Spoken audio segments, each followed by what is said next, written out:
Hello, Wellbeing clinicians. Back by popular demand, we have Dr. Stephanie Jue, one of our bright postdoc fellows, second year at the Harvard Endo program, who has a couple of cases that you're interested in sharing again, right? Yeah. All right, Stephanie, why don't you get to it? Okay, so the first case here is a 64-year-old female who presented to our endo clinic in September with the chief complaint that she bit something hard and her tooth was hurting.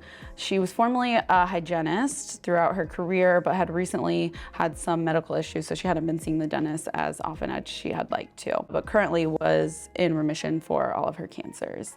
So she stated she bit something hard 2 weeks ago and started having pain with hot and cold. The pain wasn't lingering and was not spontaneous, but she was having pain when she was biting something hard. She previously had an amalgam on the tooth that was replaced by composite. Years ago, she rated her pain on a scale of 4 to 10. Yeah, so she came with a chief complaint of having pain in that last molar. Right. So extraoral exam, all within normal limits, intraoral exam, no significant findings with good oral hygiene, and the oral cancer screening was negative. So on her radiographic exam, we can see the occlusal composite on number 18 is pretty close to the pulp and a little bit of widening on the mesial root. And we have a scan here as well. So going down through the axial slice here and sagittal. You can see a little bit of that widening on the mesial root there. Yeah, there's a little widening on the mesial root, not much on the distal, right? About 3 canals or so, the 2 on the mesial join. Yep. The inferior foramen's far away, that's nice. Okay. So we did some diagnostic testing, and number 18 had slight lingering with cold, just about 4 to 5 seconds versus the other teeth, which were about at 2 to 3 seconds. So just very slightly lingering. The percussion was positive on number 18, and the tooth sleuth was also positive on the mesiobuccal and mesiolingual.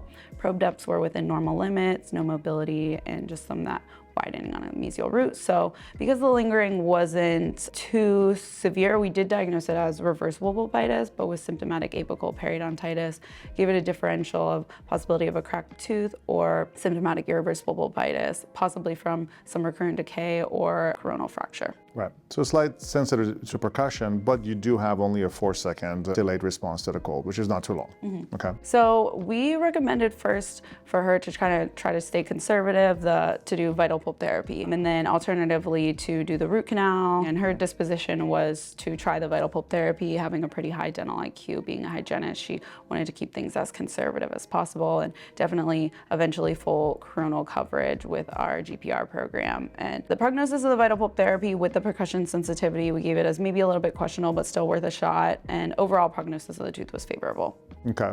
So what'd you do?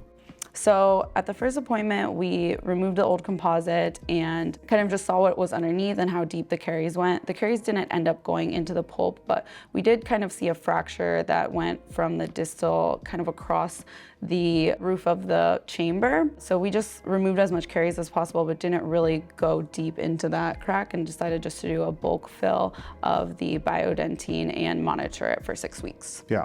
So usually when you do see dystrophic calcification on the pulp of teeth like that, especially on the lower second molar, which is the highest incidence of cracks, and then you see a crack, you can kind of put together there's a chronic inflammation caused by the crack and a large filling in the middle of the tooth like that, that does essentially contribute to the crack, and that explains some of the dystrophic calcification. So we brought her back in 6 weeks, and the tooth was not responding to cold at that point. The percussion sensitivity was gone, and the patient said she hadn't been having any pain, but we had taken the tooth completely out of occlusion, so she probably just wasn't really chewing on it, because when we used the tooth sleuth, she was still having some sensitivity with that. So at that point, we decided to go ahead and initiate the root canal.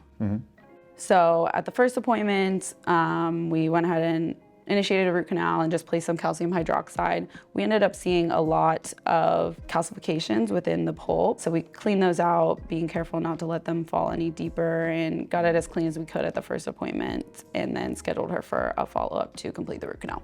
Right. And what is your technique for removing some of these calcifications intracoronally in the pulp chamber?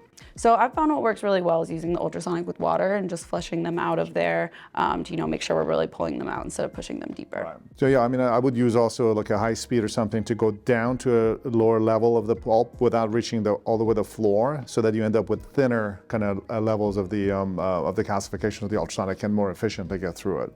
So at the next appointment, we were able to achieve patency on all the canals, work them up to a 3504, and were able to obturate and had a really nice result. And we've followed up since, and the patient's having no sensitivity and it was able to get a crown with our GPR program. Terrific. So this is an interesting case in which you tried to do vital pulp therapy. Unfortunately, it didn't work. And what do we, in your opinion, contribute to the fact that it didn't work to? So most likely just seeing that fracture there, it's kind of a place for bacteria to get inside of the pulp. You know, in retrospect, maybe once I saw that, I should have gone a little bit deeper into the pulp and kind of seen what the coronal pulp status was. But the patient was really open to staying as conservative as possible and kind of taking that route. So yeah, I mean, you haven't much to lose. You have a patient who was fully aware and informed, being a hygienist. But usually these things that have cracks, and then you end up seeing that kind of a haloing at the apex with percussion sensitivity. Vital pulp therapy is kind of, we don't know how it's going to turn out. As long as the patient understands that risk and they're willing to take it, I mean, there's nothing wrong. You come back and do it. But that's the key thing is what you did, which is to follow up a couple weeks later. Because if these patients end up having no symptoms afterwards, because the pulp is non-necrotic, and they wait, the longer they wait, the more established the biofilm becomes.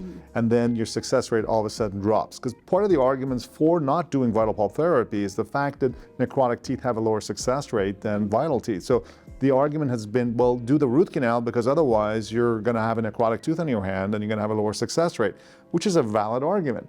But the way you went about it, which is to have a follow-up, which is a critical part of it. Because once you have that follow-up, we can establish, did it work or did it not work? As opposed to leave the patient, go home, and come back with a big abscess as the way you know it didn't work out. Right. So you handled it beautifully, you got great results. So that's a very nice educational case in terms of understanding the limits of vital pulp therapy, when it works and when it doesn't work, and what's the most important thing, which is the follow-up after vital pulp therapy. Terrific. Let's do another case and come back after this.